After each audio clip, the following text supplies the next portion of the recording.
Good afternoon, everyone, and welcome to Trolleheim with your host, Rabbi Anibal.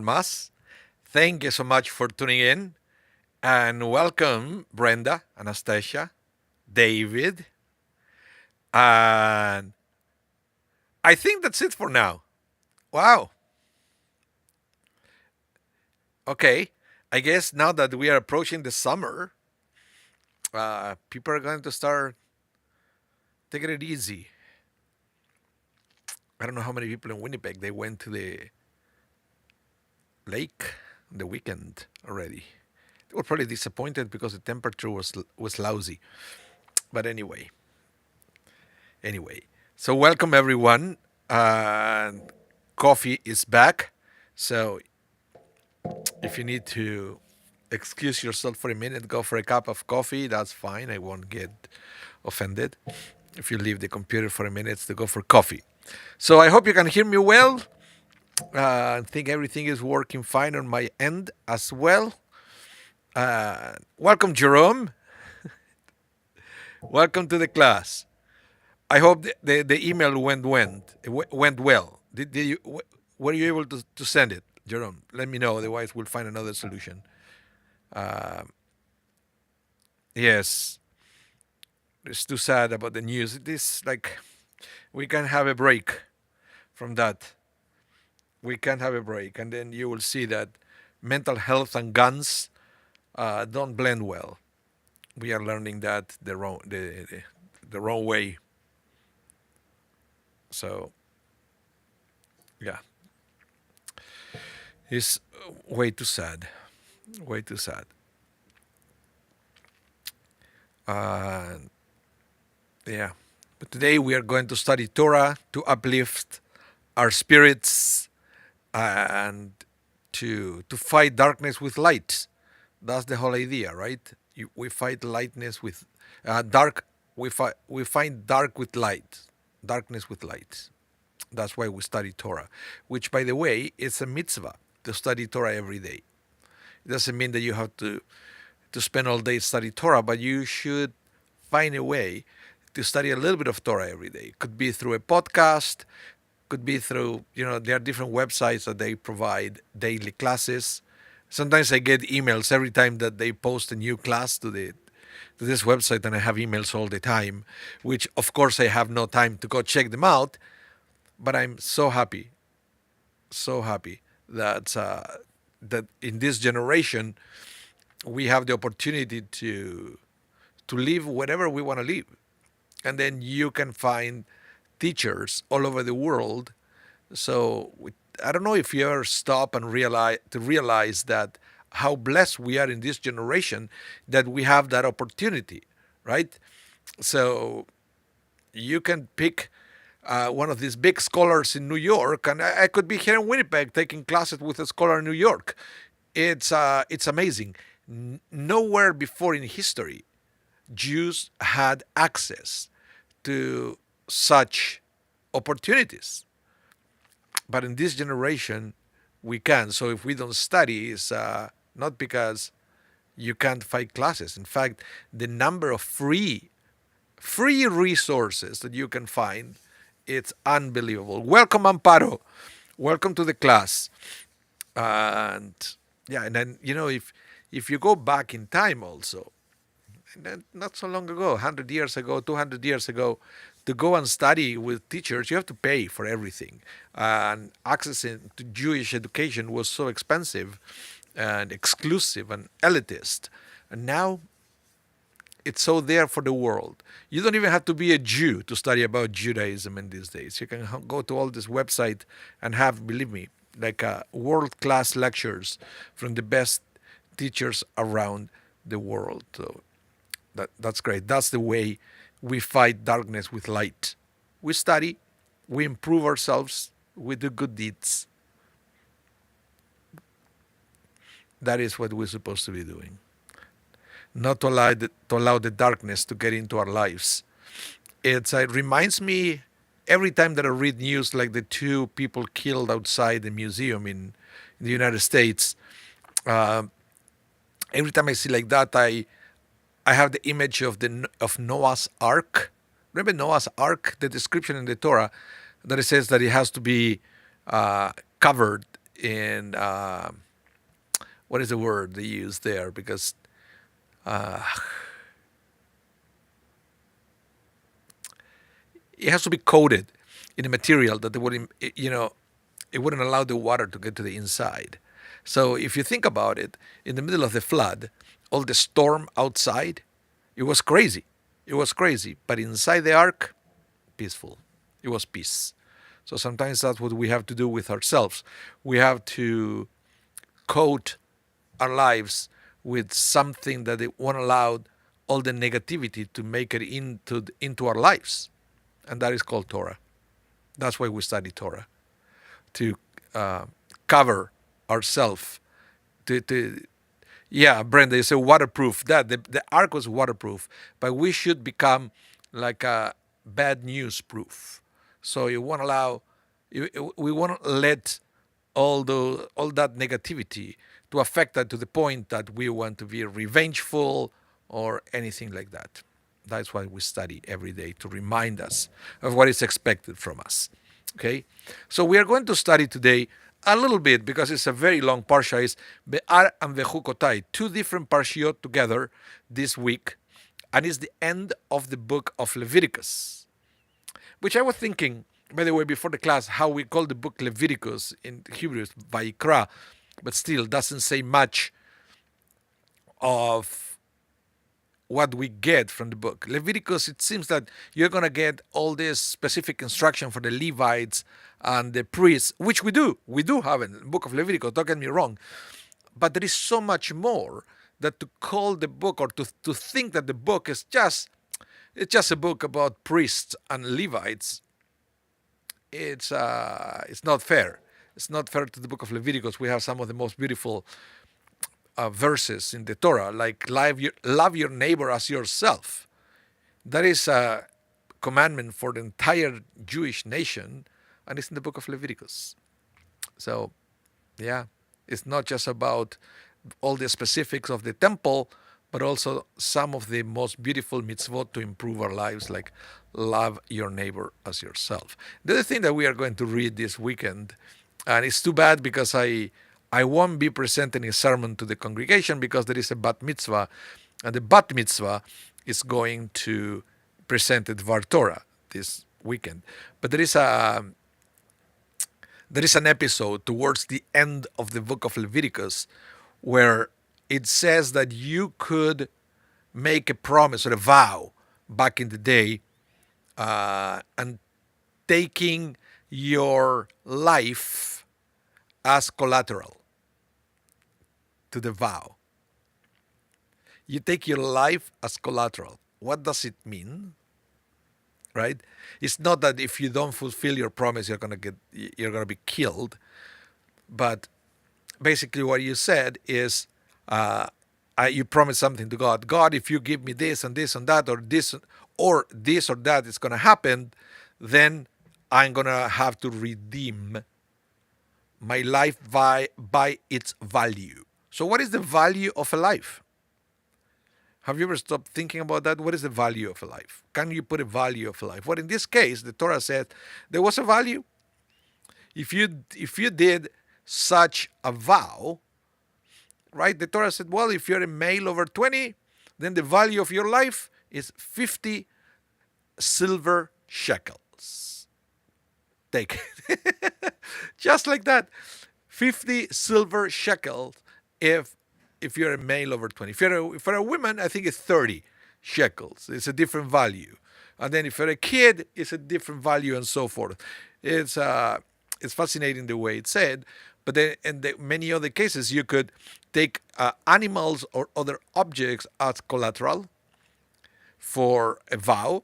And then it says, in that case, you don't know how much the value, the Kohen, the priest, is going to tell you how much that value. And then once the promise gets fulfilled, you have to pay that.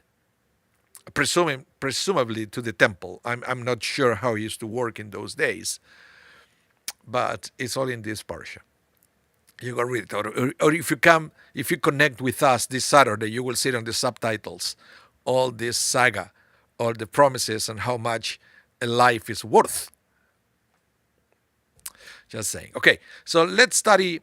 Let's bring for you the material that I have for today. Otherwise, we are not going to be able to do everything that I want to teach you. So, one of the, as I mentioned before, Book of Leviticus is not just for Levites and priests. Has many day-to-day commandments, and this is a perfect example of how specific the Book of Leviticus is about the way we should behave.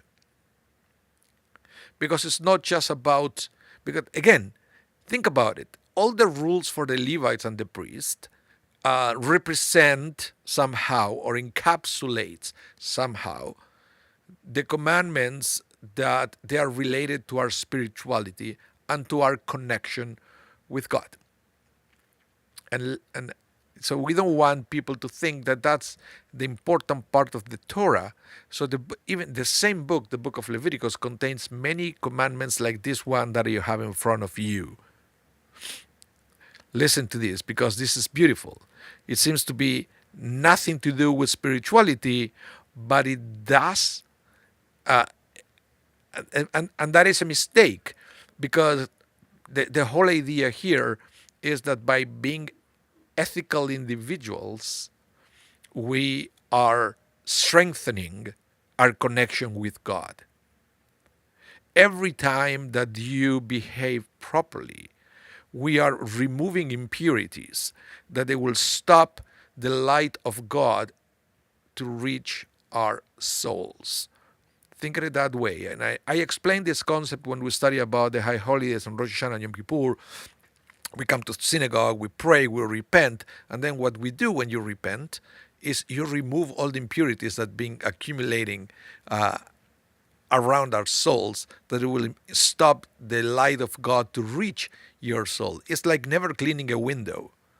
If you never clean a window, eventually you won't have the outside light, and then when you don't have the outside light, you still need to function, so you will turn on an inside light so you can see.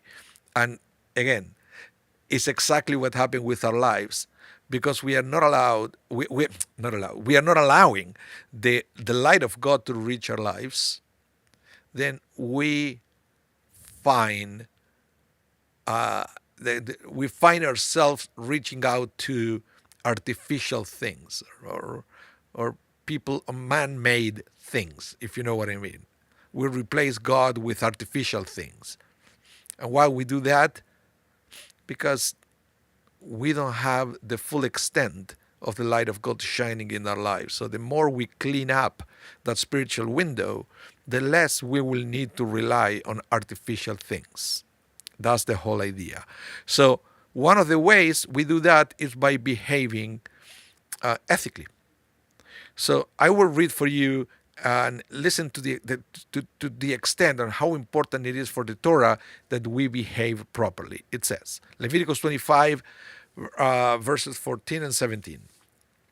When you sell property to your neighbor or buy any from your neighbor, you shall not wrong one another. Okay? And then there is another verse on top of that. Do not wrong one another, but fear your God, for I, the Lord, am your God. Let me tell you what I like about this, is that the Torah starts by giving a specific example. It said when you sell property, right, or you buy property or whatever, don't cheat. Don't cheat on your business. And in this case, and I don't want to go to all those details, but it's very common in the Torah to give one example that includes many other things, okay? It's very common in rabbinic writings as well that they go to one example that is an umbrella example.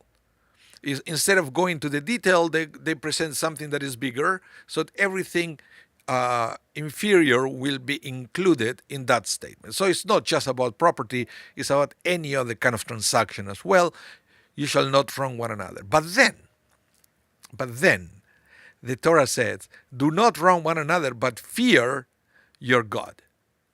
Why is that necessary? And this is because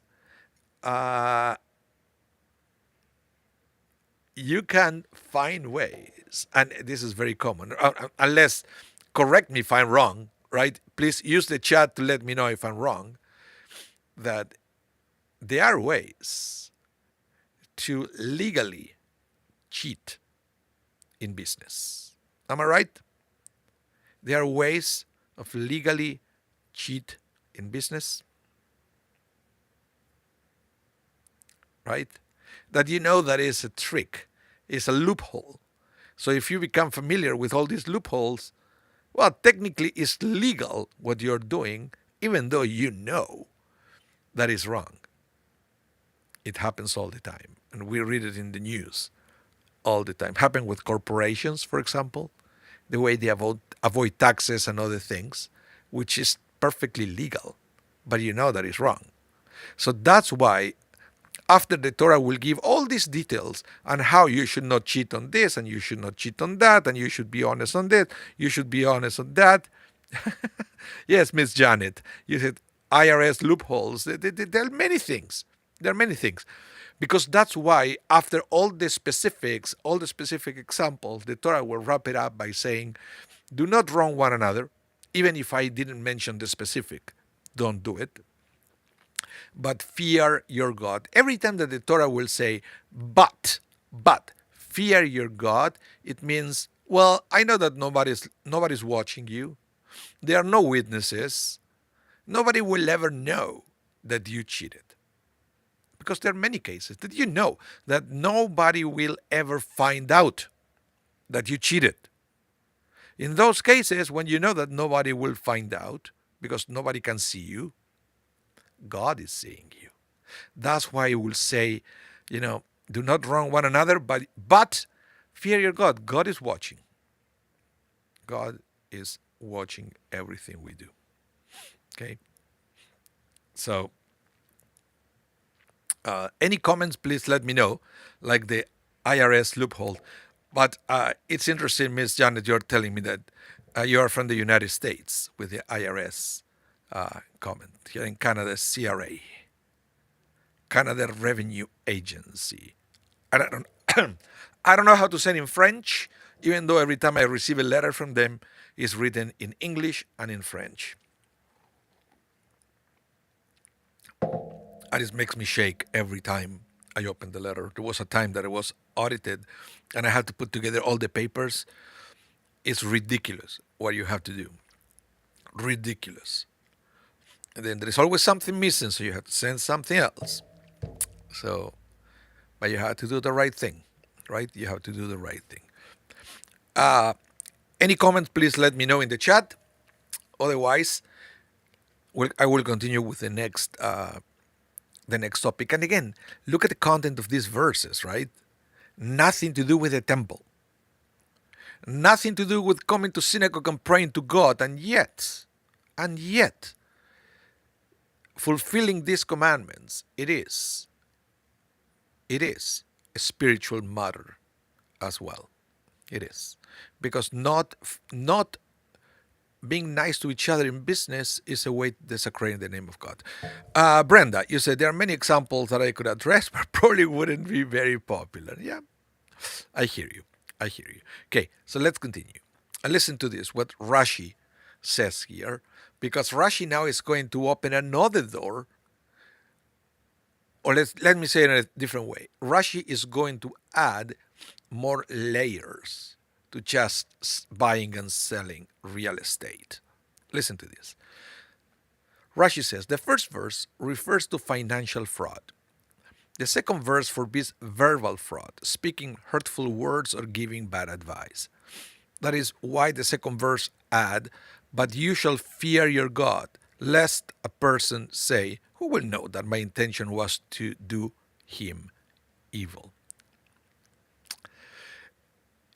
And it's true, because when you buy or sell a property, there is a paper trail and you have lawyers involved and other things. So it's more difficult to cheat.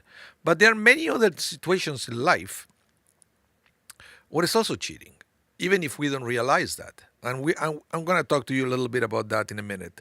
Situations where we don't realize that is cheating at the same level of tricking somebody into buying or selling real estate. Just wait a minute. I'm going to tell you this. It's very interesting. And this is kind of things that sometimes I feel is important to even talk to our kids about it when they go to school so they can learn it early on.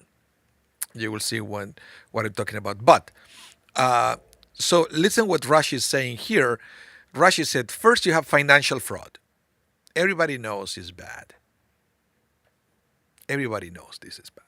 But then he said, there is another thing that is verbal fraud. Verbal fraud is at the same level of financial fraud.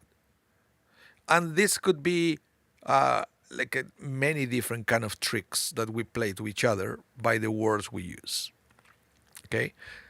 The example here is giving bad advice, but we know that it can go way beyond that. Let's continue. Now, the Rambam will say the following. Listen to this.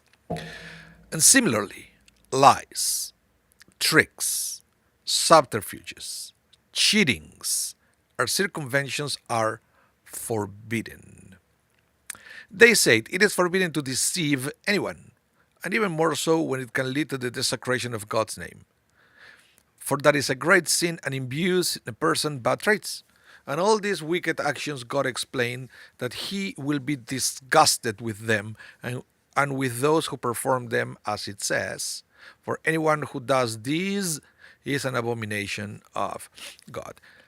Let me go to the list that the Rambam is listing here. He says, lies, tricks, subterfuges and cheatings, circumventions are all forbidden and are all part of the same category. Now let me ask you something. Have you ever cheated at school? Have you ever cheated at school? Right? That there are different ways of doing it. Different ways. And we all know it's bad. But sometimes it's difficult to explain why is cheating at school bad. But if I tell you that cheating is a form of stealing, right? Because if I said stealing is bad, something is yours, right? Something is yours, I take it, that's bad, stealing. But cheating enters or falls into the same category, is stealing. Let me tell you this way. Sometimes you can see that, for example, in elementary school. Once you start going into high school and university, then you have to start understanding that all your marks all that you get at school could be potentially used in the future when you apply for a job. They have different candidates, they are very similar, so they will look at your qualifications or qualifications at school, your marks. If you cheated during your career and you get that job, you just stole it from somebody who didn't cheat. So cheating is a form of stealing. You can see this more clearly when you see, for example, professional athletes. And there are many cases of very famous athletes, Olympians, cyclists, weightlifters, baseball players, that they cheated during their career. They became, the top of the athletes of their time. And you know what happened when you get to the top? You get the contracts. You get the sponsors. You may even get, you know, get to be a feature in a Hollywood movie, or who knows, because you're at the top. But if you cheated your way to the top, you just stole it from the one who didn't get the sponsorship or the contracts because the person didn't cheat and you did. So that's why if we start looking at cheating from that point of view, then it changes completely. It changes completely if you understand that cheating is stealing. And I believe that, that's the way I talk to my son, and I believe that's the way we have to explain to the kids because they cannot see what's so wrong about cheating, right? Everybody does it. No. Although somebody may argue that if everybody does it, it's not cheating anymore. It becomes the norm. But that will be a different kind of discussion because it's never true that everybody does it. It's never everybody does it, unless that things have changed in this generation. Miss Janet, you said yes. I seen people. Oh, I like this. I will feature it. Said people cheat on their resumes. When they got the job, I had to train them because they cheated their way. But then you see, sometimes what I would think is, what if you didn't hire somebody, right, who maybe didn't lie on the resume, and it will be way easier to train because they have the capacities, right? That and this other person lied, and I don't know. I always think about that, and then you understand how cheating is stealing. So you get somebody who got a job by stealing it from somebody else. You will see with the same thing, like a runner that gets the gold medal by using steroids. It just stole it from whoever ended second. Is stealing. Cheating is stealing. Any other comments before we continue with this? Meanwhile, my coffee is waiting.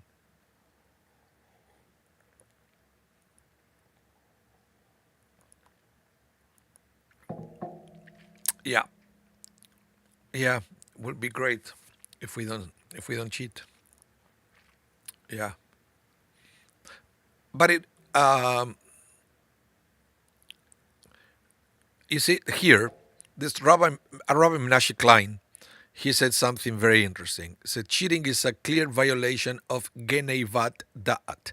That is the technical thing. Sometimes the way the rabbis call the cheating. Okay, Geneivat Da'at, and you may be familiar with the word Ganev, thief. The Ganev. In modern Hebrew, it's Ganav. The Ganav is a thief. Da'at is understanding or impression. So Geneivat Da'at is stealing, is talking about the kind of theft of thought, of what other people think, but it's a form of stealing. So cheating is a clear violation of Geneivat Da'at, both against the professor and against future employers who take grades to be a measurement of competence. So this is something that is being understood by rabbis and scholars, but I don't think we talk enough about this. Yeah. Brenda, you said, I remember how frustrating it was when other students will ask to copy my homework. I hear you. I used to actually, I was always very open about sharing everything that I do. I do it even today. I will give you an example where many years ago, I can't even remember when, Hazan Leslie and I, we did a duet of Elechadodi that the video ended up on our YouTube channel. Okay?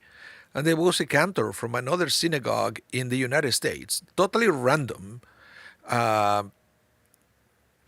that requested, hey, is there a way that I can get a copy of that arrangement? And I believe within 45 seconds, I had it in my hard drive and I sent it to her.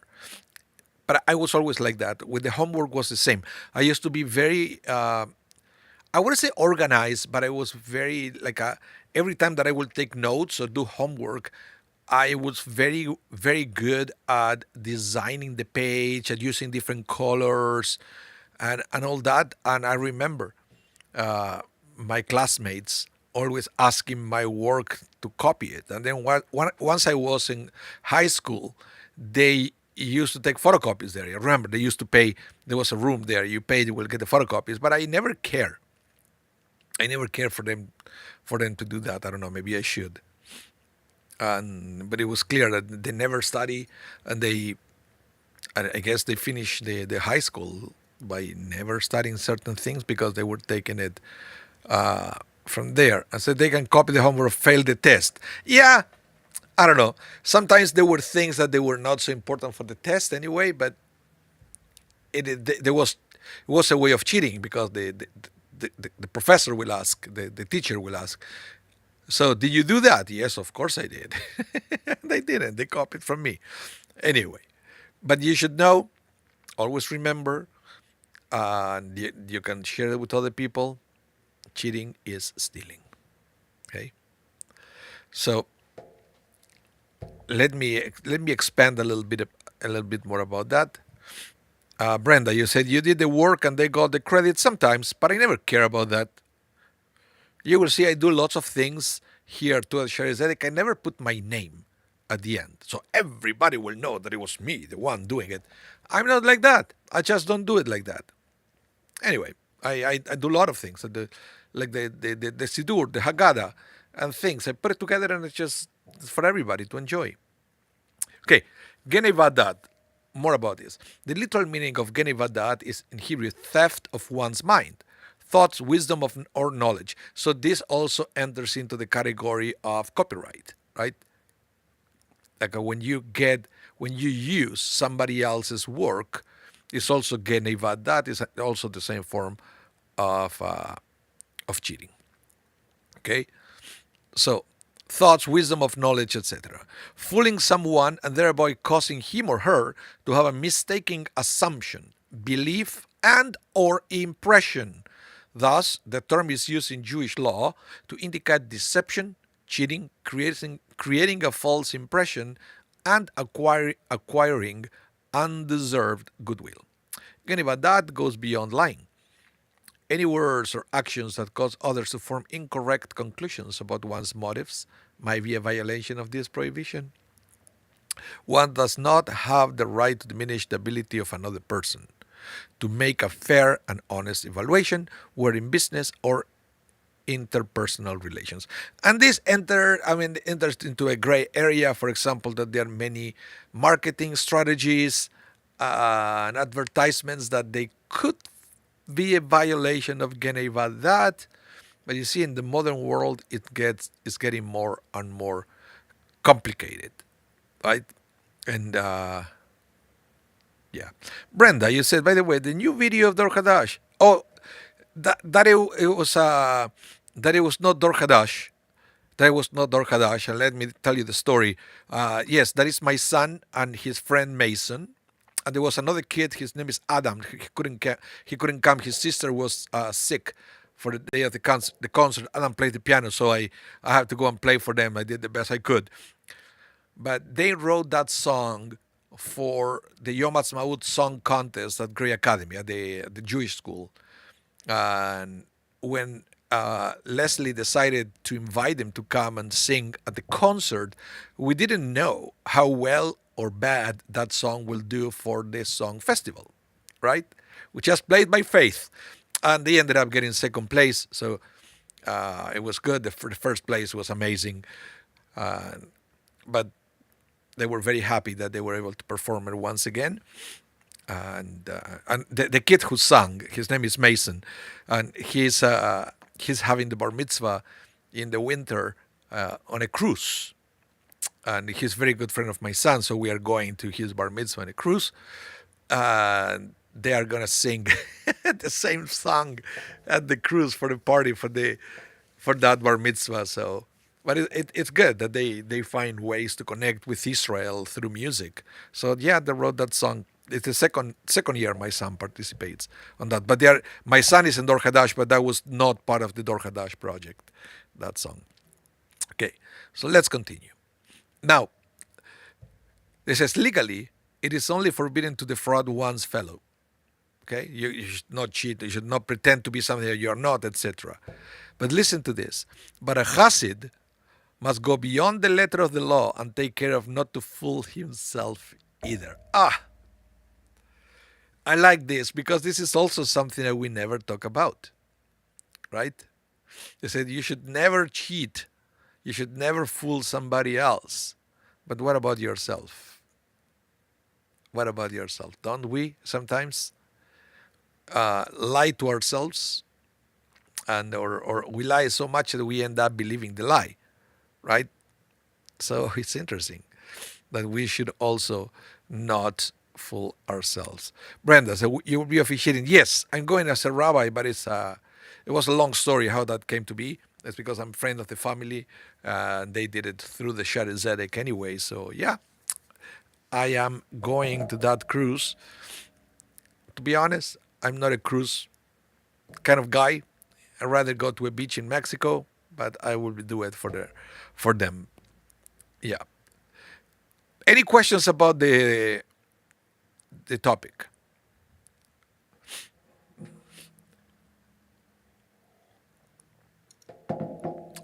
So for those of you who don't know what Brenda is talking about, the song is called Land of Light, Land of Light, and it's on our YouTube channel. So you can search it there.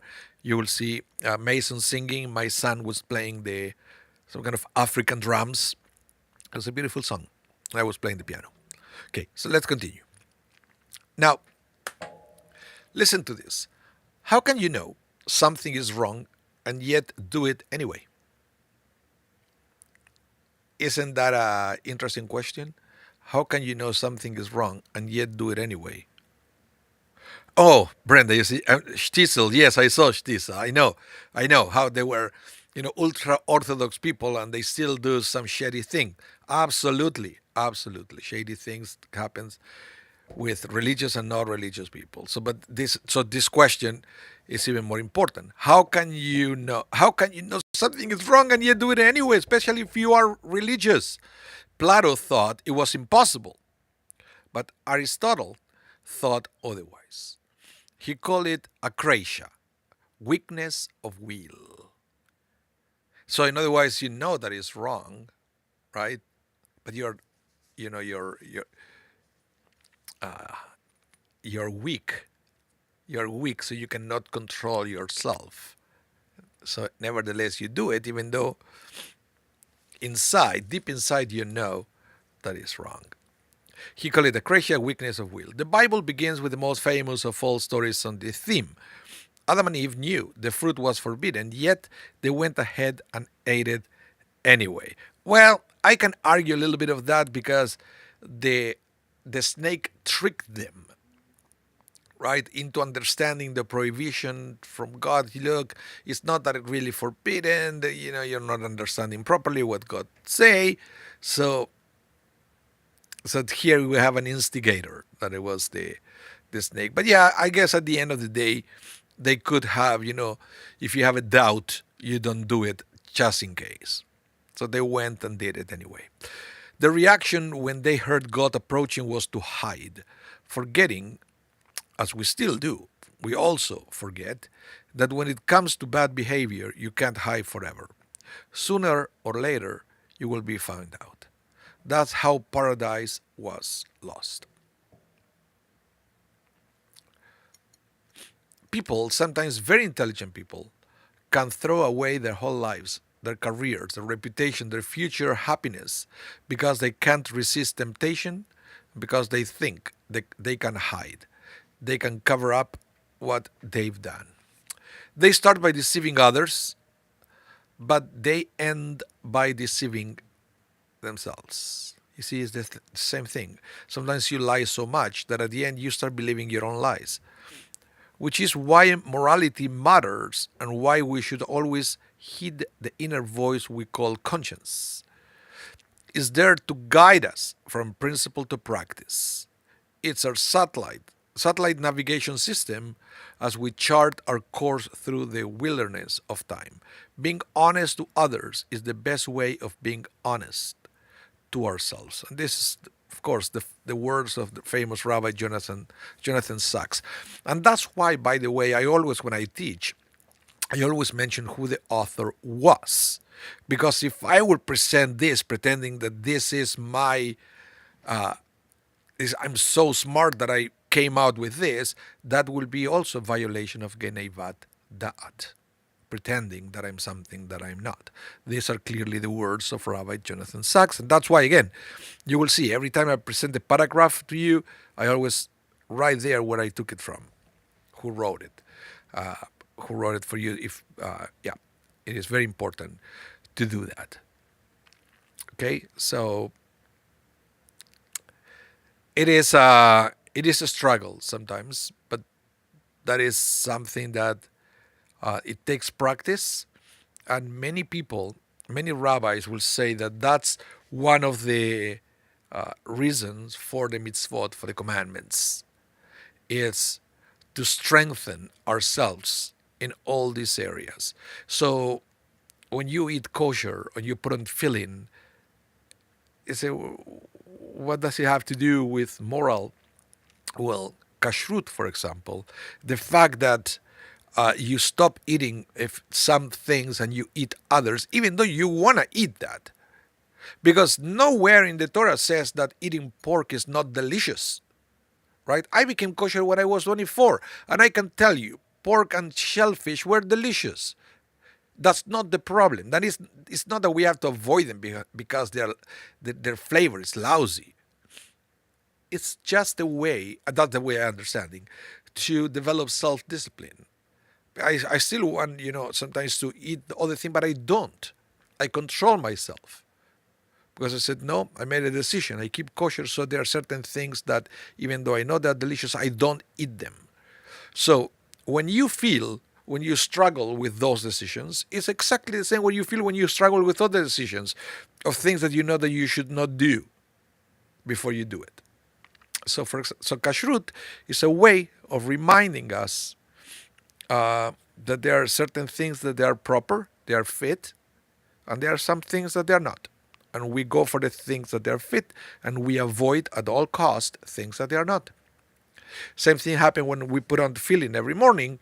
Is a reminder, because the tefillin, the boxes that we put inside, contains Torah, and we strategically place the tefillin on our arm, which symbolizes the action, pointing to our hearts, symbolizing the feelings, and in our head, symbolizing the thought. So we do it every morning to remember that our action, our feelings, and our thoughts should be imbued by the words of Torah.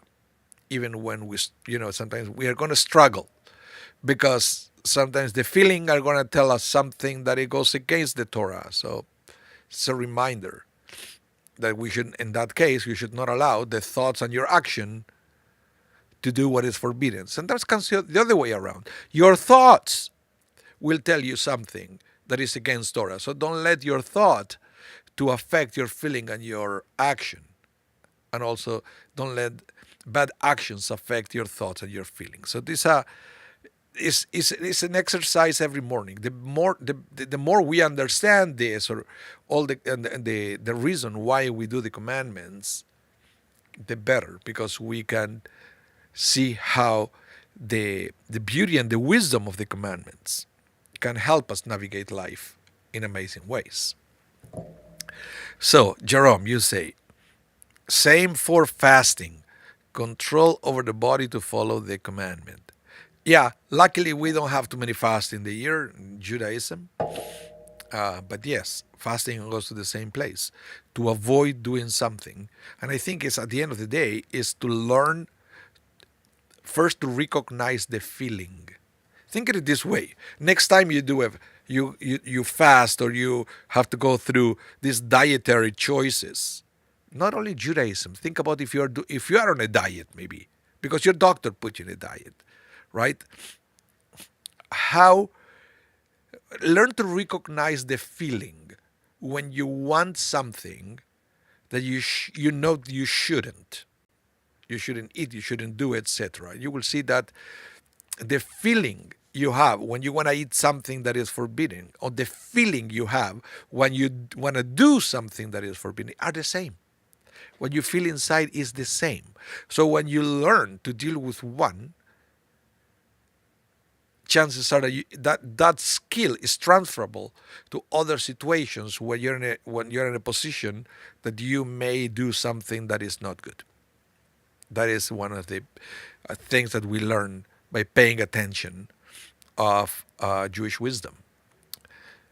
Let's continue. Now, let's go to another verse from this parsha. It says, this is the second. Remember, I told you this week we have two parshiot, Behar and Bechukotai. So Bechukotai says, if you follow my laws and faithfully observe my commandments. Let me read it in Hebrew. Im Bechukotai teilechu ve'et mitzvotai tishmoru ve'asitem otam. Okay? So,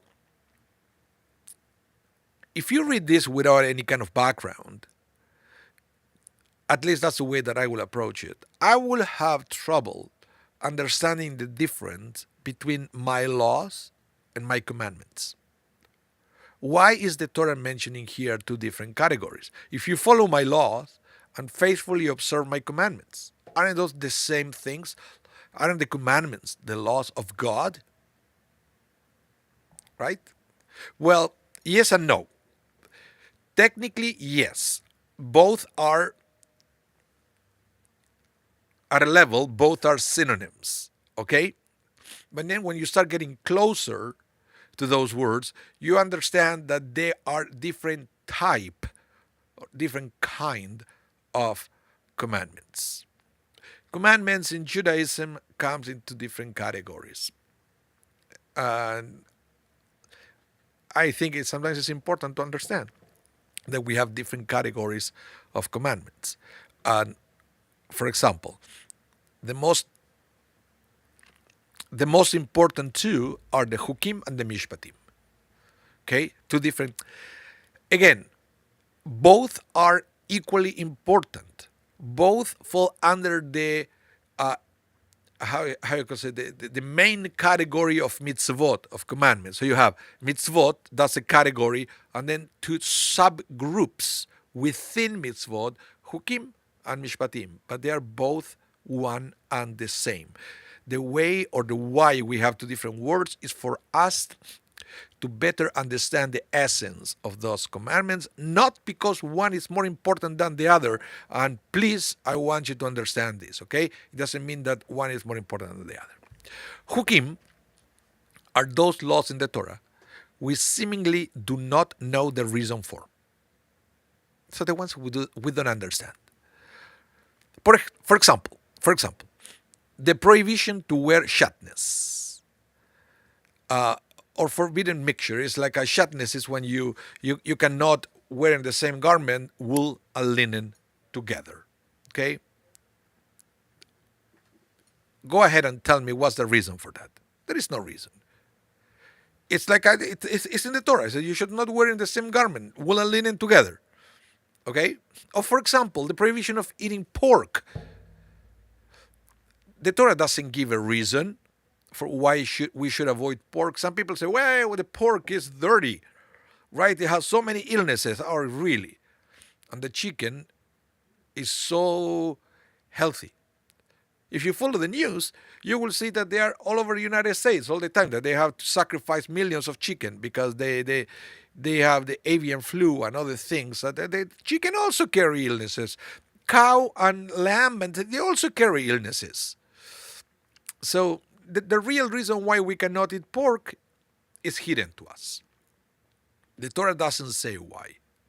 Especially in this generation, what would be the problem? There is refrigeration. We have antibiotics, and we have other things that we can keep pork, cows, and chicken healthy if you need, right? So every time that you read a commandment and you don't understand the why we have to do that, congratulations, you found a chok. The plural is hukim. Okay? Just like that. To make it very simple. If you see something in the Torah said, why do we have to do that? Mazal tov. That's a chok. Then the other ones are the mishpatim. Okay, the mishpatim are laws for which we know the reason, even because they are super obvious or because the Torah will tell us why. Okay, example are the prohibition as of stealing or taking bribes or cheating like we studied today. Those are uh, these are laws that any normal and decent society will enact and in fact thus enact. Right? So again, if I say, for example, the prohibition, if the Torah said, you shall not murder, do I have to explain that to you? Why the Torah says that? I hope not. If I have to explain that one to you, then we have a bigger problem, right? But we all know. And in fact, the rabbis will say that the mishpatim are the kind of commandments that even if God never revealed the Torah to humanity, humanity will figure it out by themselves. All those commandments are mishpatim. Now, the one that you need the Torah to learn,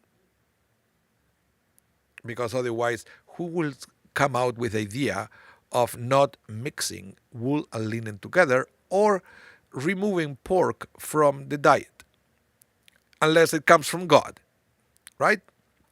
Those are hukim, the two categories that we have. So the Rambam will take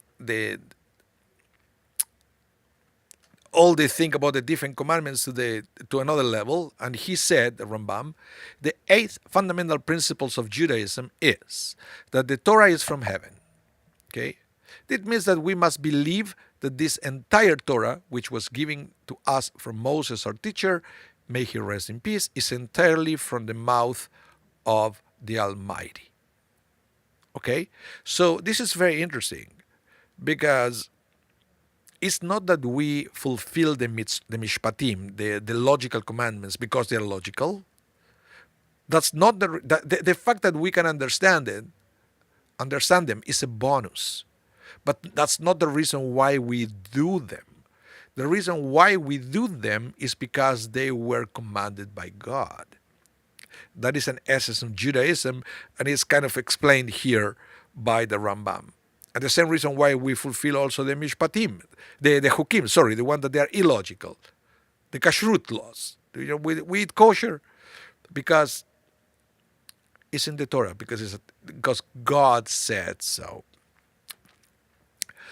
All this is also true, continued the Rambam, for the explanation of the Torah, the oral Torah, which was also received from the mouth of the Almighty. The manner in which we today perform the mitzvot of, for example, the sukkah, the lulav, the shofar, the tzitzit, the tefillin, and other items is precisely the way that God, blessed be He, told Moses, who then informed us, the one whom God appointed as an agent is surely to be relied upon. So there are many things so we have the hukim, we have the mishpatim, and also the Rambam is reminding us that we also have the oral Torah. It's a belief within rabbinic Judaism. That is the kind of Judaism that we practice. Remember, the name of our religion is not Judaism, it's rabbinic Judaism. There were other forms of Judaism in the past. We got the Karaite Judaism, the Sadducee Judaism, and but the one that became mainstream is rabbinic Judaism, and we believe that there is an oral law, there is a set of laws that they were taught orally to Moses, and all that information was passed from generation to generation until at one time it was written down in the form of what we call today the Talmud. Okay? So, for example, the animals that we eat, that they are kosher, we have to slaughter them with a cut in the side of the neck. Nowhere in the Torah says how we have to do that. So how do we know that we have to slaughter the animals with a cut in the side of the neck? Oral law. We believe that was communicated from God to Moses, and so forth. There are many other things like that we do it because it's oral law. But it's also, the rabbis explain that the concept of the oral law is hinted in this week's parsha.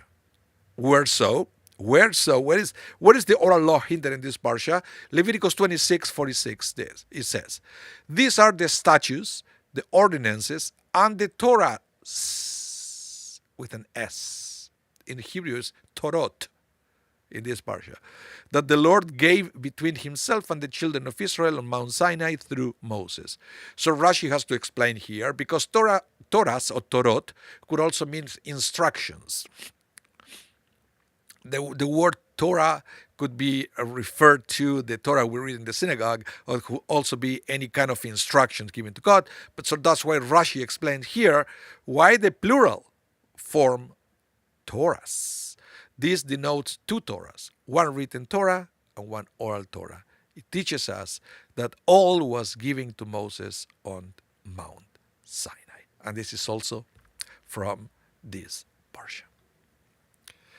Okay, so this is what I wanted to teach you today. So thank you so much, everyone, for tuning in and for attending this edition of Torah L'Chaim. It's always great to have you here sharing this virtual space so we can study together, and we can, as I mentioned at the beginning of the class, we can continue fighting darkness with light. The light that we learn from the Torah, that it would allow us to become evil proof, right? The same thing that some things are waterproof. Doesn't matter how much water on the inside, the water doesn't come to the inside, so we become evil proof. Doesn't matter how much evil you see around you. The Torah is the best protection to keep our souls intact, so we can keep shining and we keep sharing light with the world. We never pay back evil with evil. We keep sharing light with humanity. So thank you, everyone. And remember, if you missed any part of this class, it's going to be rebroadcasted tonight at 8 p.m. Central Time, so you can watch it all the way from the beginning if you want. Otherwise, it's going in a few minutes. It's going to be sitting there on our YouTube archive, so you can replay it. Thank you so much. Have a wonderful rest of your day, and stay safe. I hope to see you soon. Bye, everyone.